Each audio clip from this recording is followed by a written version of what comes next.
Assalamu alaikum, dear students. I am Muhammad Hashim. Dear students, in today's class, we'll discuss about calendar year versus fiscal year, and another topic, the second topic, accrual versus cash basis accounting. The remaining two topics, which is adjusting entries and their types of adjusting entries. This is a very lengthy topic, types of adjusting entries, because these have some numericals. So inshallah we'll discuss these two topics in the coming class, but in today's class we'll discuss about calendar year versus fiscal year, that what is calendar year and what is fiscal year, accrual versus cash basis accounting. So students, as you know that the companies prepare their financial statements, they record their financial transactions, and they prepare their financial statements on monthly basis, and some companies prepare their financial statements on quarterly basis, semi-annual. So students, when the companies prepare their financial statements monthly basis, obviously they have their financial, they have their accounting period, monthly accounting period of 1 month. Some have quarterly. So when the companies prepare their semi-annual, quarterly, monthly, quarterly, semi-annually, so they are also called interim financial statements. They're also called interim, but when the companies prepare their financial statements on annually basis, when they prepare yearly, so they are called annually basis financial statements. So students, मुझे उम्मीद है कि आप समझ गए होंगे कि what is monthly, जो कि एक month उसका time period हो, so that is a accounting period. That is a counting period.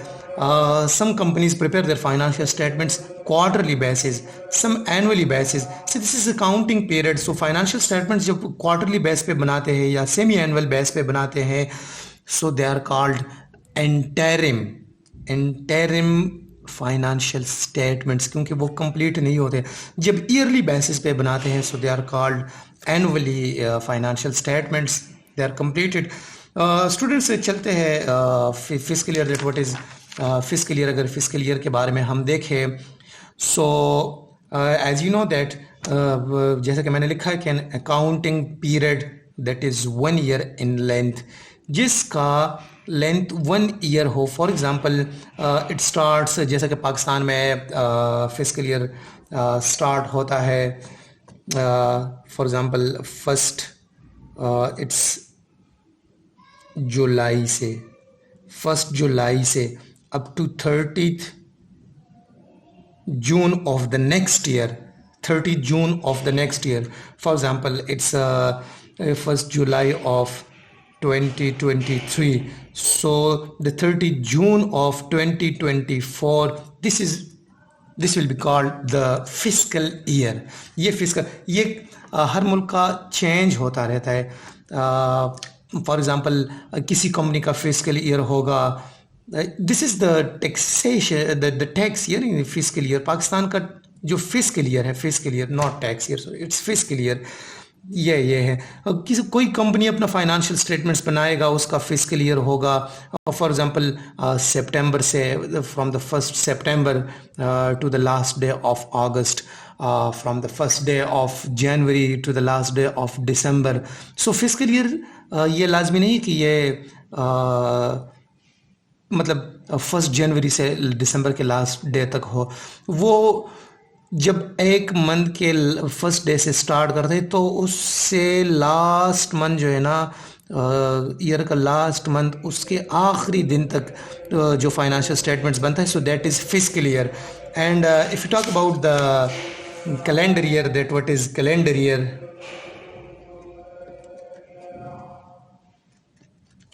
Calendar year, so calendar year तो ज़ाहिरी बात है कि calendar year 1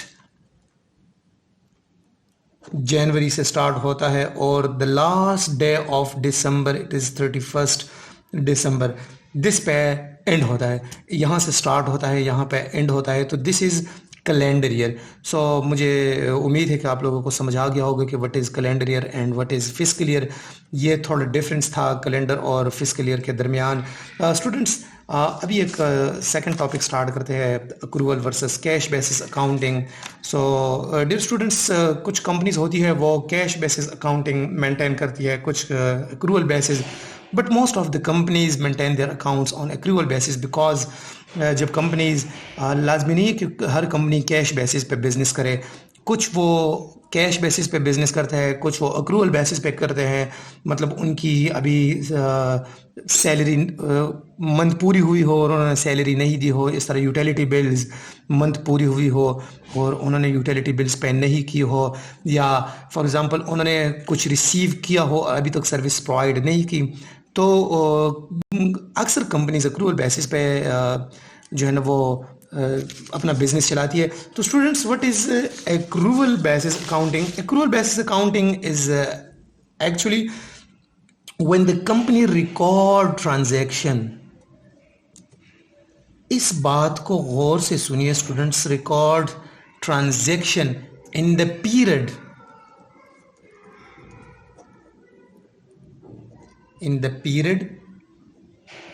when the event occurs. For example students, यहाँ पे ये कहता है कि जब कोई इवेंट अकर होता है तो कंपनी उस ट्रांजैक्शन को रिकॉर्ड करती है। फॉर एग्जाम्पल कंपनी ने प्रीपेड एक्सपेंसेस की,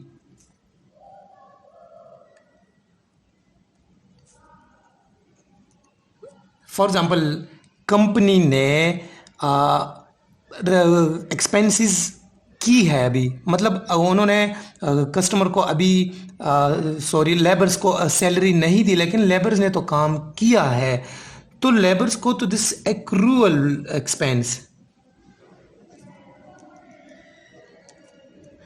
लेकिन ये देगा बाद में। इन्होंने अभी तक, कंपनी ने अभी सैलरी पे नहीं की है, लेकिन सैलरी बाद में देगा। This is account payable for that company, so this is accrual base. Company transaction record करेगी, अभी तक इन्होंने एक्सपेंस नहीं की लेकिन बाद में करेगा, लेकिन इनका अकाउंट पेएबल तो है ना। अभी जब कैश बेसिस अकाउंटिंग की बात आए, इस पे हम नेक्स्ट क्लास में पूरा डिटेल से बात करेंगे। ये थोड़ा सिर्फ कॉन्सेप्ट समझे, सिर्फ कॉन्सेप्ट कि कंपनी एक्रूअल बेस्ड अकाउंटिंग वो है जब कोई इवेंट हो ही जाता है तो कंपनी उस ट्रांजैक्शन को रिकॉर्ड करती है, ना कि कैश अभी रिसीव या पे किया गया हो। कैश की बात हम यहाँ पे नहीं करते, हम इवेंट की बात करते हैं कि जब कोई इवेंट अकर हो। मतलब जिस तरह मैंने प्रीपेड की बात की कि प्रीपेड कंपनी ने इंश्योरेंस पे की, लेकिन अभी तक वो सर्विस उन्होंने ली नहीं। कंपनी ने इंटरेस्ट पे की, लेकिन अभी तक सर्विस ली नहीं। तो दिस इज मतलब एक्रूअल बेसिस अकाउंटिंग।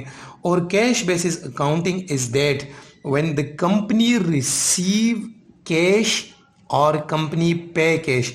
कंपनी तब रेवेन्यू रिकॉर्ड करेगी, रेवेन्यू तब रिकॉर्ड करेगी जब वो रिसीव कैश, जब वो कैश को रिसीव करे तो कंपनी वो रिकॉर्ड करेगी रेवेन्यू। और एक्सपेंस कंपनी तब रिकॉर्ड करेगी जब कंपनी पेड कैश, जब कैश पे करे तो वो ट्रांजैक्शन रिकॉर्ड करेगी। यहाँ पे हमने इवेंट की बात की कि जब इवेंट आकर हो, कंपनी ने सर्विसेज ली है लेकिन कंपनी ने पे नहीं की, उन सर्विसेज के बदले में उन्होंने कैश पे नहीं की। This is accrual based accounting. And जब कैश बेसिस अकाउंटिंग की बात की जाए, सो जब कंपनी रिसीव करे तभी ट्रांजैक्शन एंट्री होगी, जब कंपनी पे करे कैश, फिजिकल कैश पे करे तब ही एंट्री होगी। सो आई होप आपको समझ आ गई होगी। स्टूडेंट्स, नेक्स्ट क्लास में हम इस पे डिटेल से बातें भी करेंगे और डिटेल से इस पे न्यूमेरिकल भी करेंगे। अभी आपको एक कॉन्सेप्ट समझाना था। Thank you.